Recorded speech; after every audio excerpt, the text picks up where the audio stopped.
ये साल 2023 का पहला रोजगार मेला है। 2023 की शुरुआत उज्जवल भविष्य की नई उम्मीदों के साथ हुई है। ये उन 71,000 परिवारों के लिए खुशियों की नई सौगात लेकर आया है, जिनके सदस्य को सरकारी सेवा करने का अवसर मिला है। मैं सभी युवाओं और उनके परिवारों को बहुत बहुत बधाई देता हूं। आज का ये आयोजन सिर्फ सफल उम्मीदवारों में ही नहीं, बल्कि करोड़ों परिवारों में आशा की नई किरण का संचार करेगा। आने वाले दिनों में लाखों और परिवारों को सरकारी नौकरी में नियुक्ति मिलने वाली है। केंद्र सरकार के साथ ही एनडीए और भाजपा शासित राज्यों में भी लगातार रोजगार मेले का सिलसिला चल रहा है, आयोजन किया जा रहा है। कल ही असम सरकार ने रोजगार मेले का आयोजन किया था।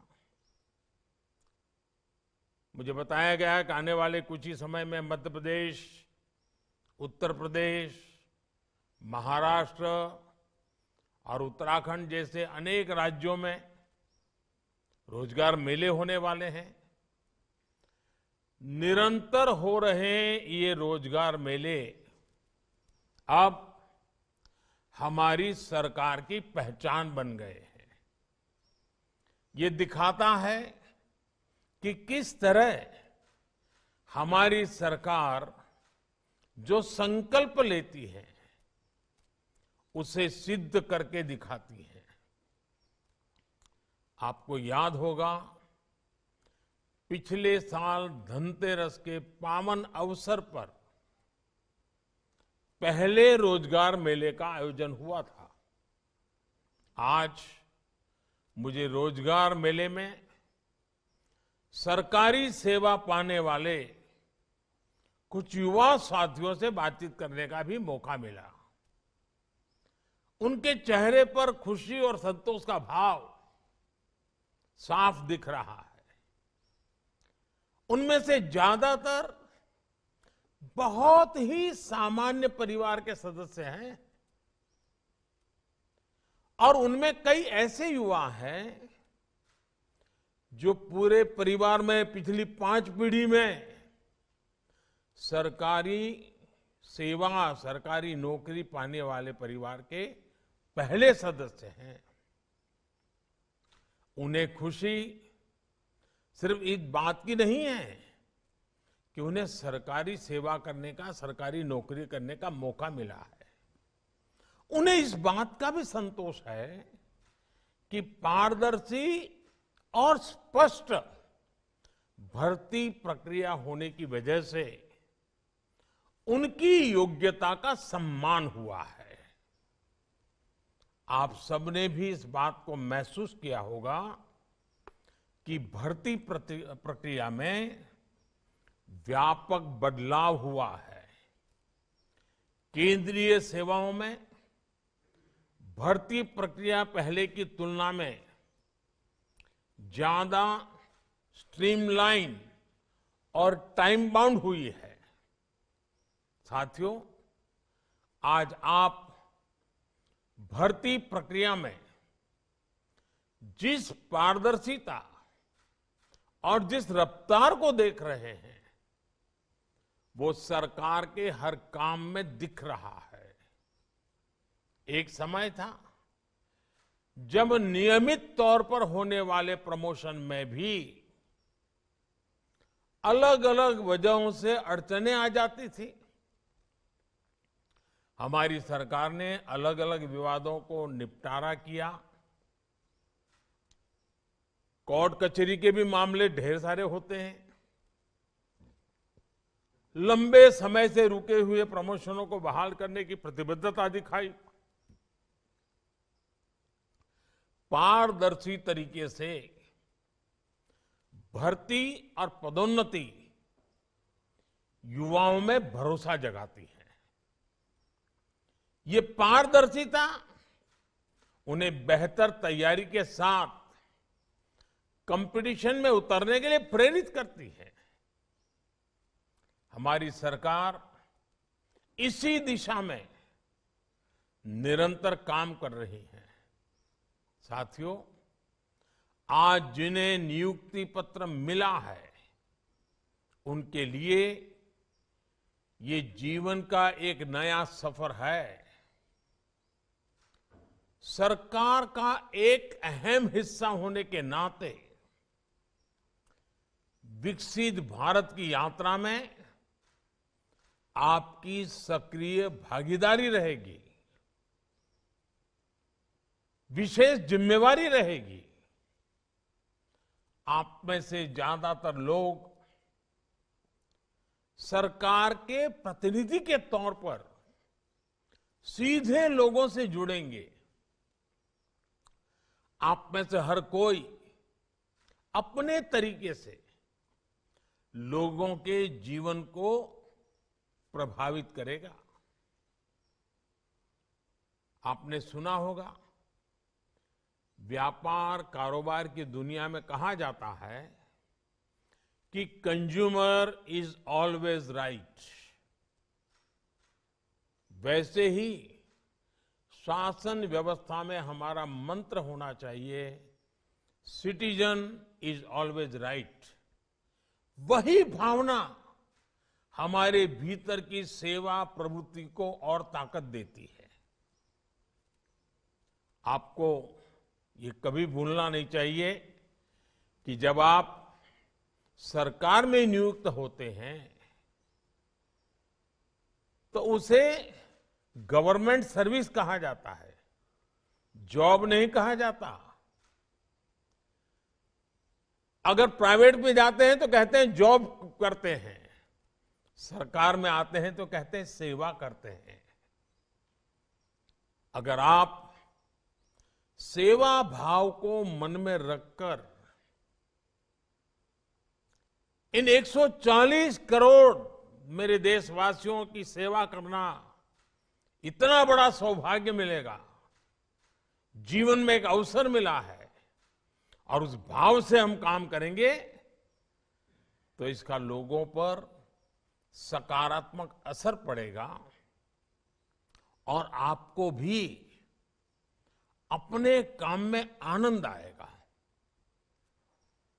आपने अभी देखा कि सरकारी सेवा पाने वाले कई हमारे कर्मचारी साथी, कर्मयोगी बंधु ऑनलाइन ट्रेनिंग ले रहे हैं। Digital training platform I got Karmayogi से उन्हें भविष्य की तैयारी के लिए मदद मिल रही है।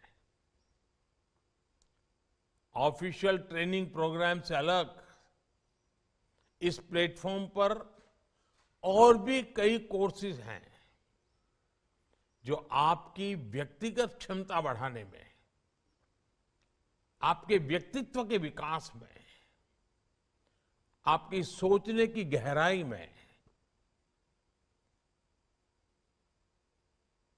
उत्तरोत्तर प्रगति होती है, लाभ होता है। मुझे विश्वास है कि सेल्फ लर्निंग थ्रू टेक्नोलॉजी ये आज की पीढ़ी को मिला हुआ अवसर है, इसको जाने मत देना। जीवन में लगातार सीखते रहने की ललक ही हम सबको आगे बढ़ाती है। और मैं हमेशा कहता हूं, मैं मेरे भीतर के विद्यार्थी को कभी मरने नहीं देता हूं।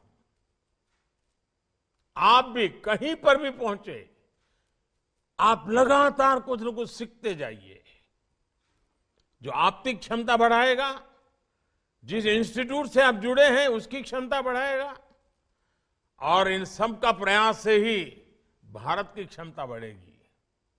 बदलते हुए भारत में, तेजी से आगे बढ़ते हुए भारत में रोजगार और स्वरोजगार के अवसर लगातार बन रहे हैं। और जब विकास तेज होता है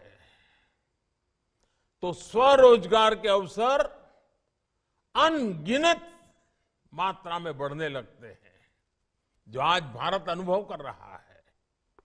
आज स्वरोजगार का क्षेत्र बहुत आगे बढ़ रहा है। पिछले 8 वर्षों में व्यापक स्तर पर इंफ्रास्ट्रक्चर के विकास से रोजगार के लाखों अवसर बने हैं। इंफ्रास्ट्रक्चर में 100 लाख करोड़ का निवेश रोजगार की अपार संभावनाओं के द्वार खोल रहा है। आप जानते हैं कि जब एक नई सड़क बनती है तो उसके आसपास कैसे रोजगार की भी नई राह बनने लगती है। उसी सड़क के किनारे नए बाजार खड़े हो जाते हैं, तमाम तरह की दुकानें खुल जाती हैं। सड़क होने की वजह से किसानों के उत्पाद आसानी से बाजार तक पहुंचने लगते हैं। इसी तरह जब कोई जगह नई रेलवे लाइन से कनेक्ट होती है तो वहां का बाजार समृद्ध होने लगता है। आवाजाही की सुविधा होने की वजह से पर्यटन का भी विस्तार होने लगता है। और इस तरह के हर विस्तार में रोजगार की नई संभावनाएं मौजूद होती है। आज भारत नेट प्रोजेक्ट के जरिए हर गांव तक ब्रॉडबैंड कनेक्टिविटी पहुंचाई जा रही है। जब हम गांवों को इंटरनेट के जरिए बाकी दुनिया से जोड़ते हैं तो इससे भी रोजगार के नए अवसर बनने लगते हैं।